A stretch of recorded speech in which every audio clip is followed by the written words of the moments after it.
আজকে আমি ক্ষীর দিয়ে পাটিসাপটার পিঠের রেসিপি আপনাদের সঙ্গে শেয়ার করব। তার জন্য প্রথমে আমি একটা বড় বোল নিয়ে নিয়েছি।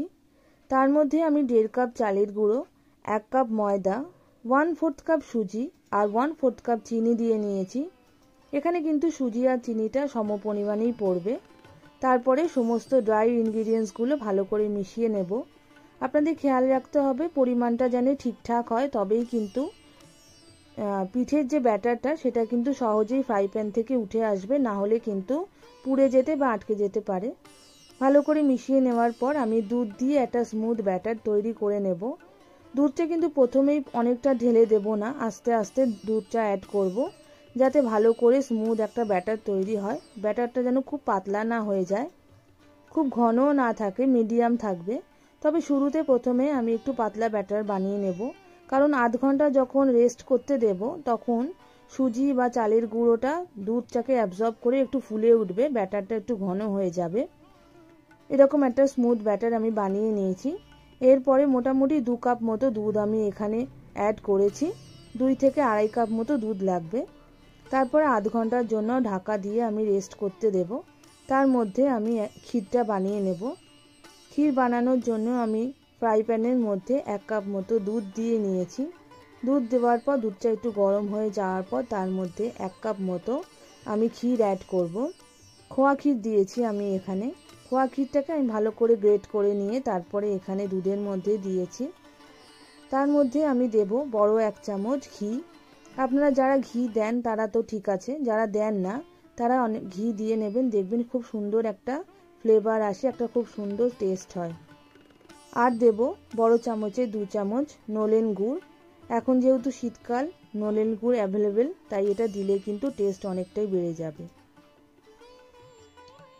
ভালো করে নাড়াচাড়া করে যখন ঘন থকথকে হয়ে আসবে তখনই কিন্তু ক্ষীরটা রেডি হয়ে যাবে, তখন আমি নামিয়ে নেব। খুব বেশি টাইট করব না, কারণ ঠান্ডা হয়ে গেলে নিচে থেকে অনেকটা টাইট হয়ে ঘন হয়ে যাবে। শীতকালে কিন্তু প্রায় সব বাড়িতেই পিঠে পুলি হয়েই থাকে, বাচ্চা থেকে বড় সবাই কিন্তু খেতে ভীষণ ভালোবাসে এই সময়টা। তাই আজকে আমি আপনাদের সঙ্গে এই রেসিপিটা শেয়ার করছি। আমার বাড়িতে সবাই খেতে খুব ভালোবাসে। ক্ষীরটা রেডি হয়ে গেছে, এবার আমি একটা পাত্রে ঢেলে রাখছি ঠান্ডা হওয়ার জন্য। এবার আমি ব্যাটারটা দিয়ে পাটিসাপটাটা বানিয়ে নেব।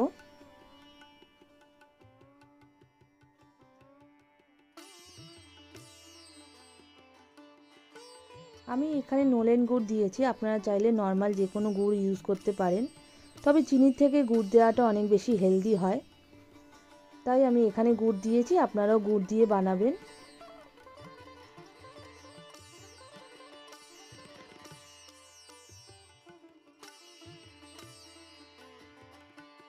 সমানে কিন্তু নেড়ে যেতে হবে, না হলে ফ্রাই প্যানের তলায় লেগে যাওয়ার সম্ভাবনা থাকে, কারণ দুধ ঘন হয়ে গেলে অনেক সময় তলায় লেগে যায়, তখন কিন্তু খুব বাজে একটা স্মেল হবে। তাই জন্য সমানে কনস্ট্যান্টলি নাড়িয়ে যেতে হবে যতক্ষণ না ক্ষীরটা পুরোপুরি রেডি হয়ে যাচ্ছে। দেখুন ক্ষীরটা কিন্তু রেডি হয়ে গেছে, একটু পাতলা আছে, ঠান্ডা হলে টাইট হয়ে যাবে।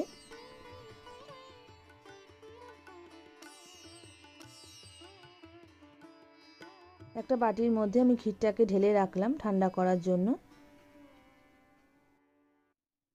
এবার আমি একটা ফ্রাই প্যানে 1 হাতা ব্যাটার দিয়ে দিলাম।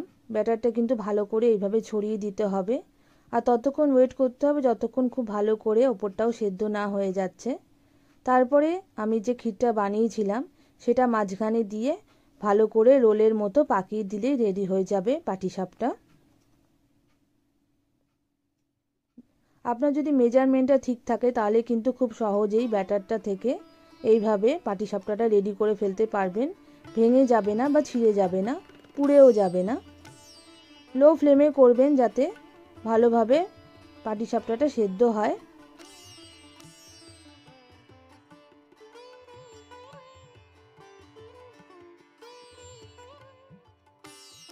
দেখুন কত সহজে এইভাবে উল্টে গেল।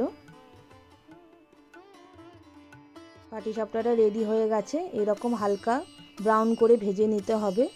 এইভাবে আমি সবগুলোই রেডি করে নেব।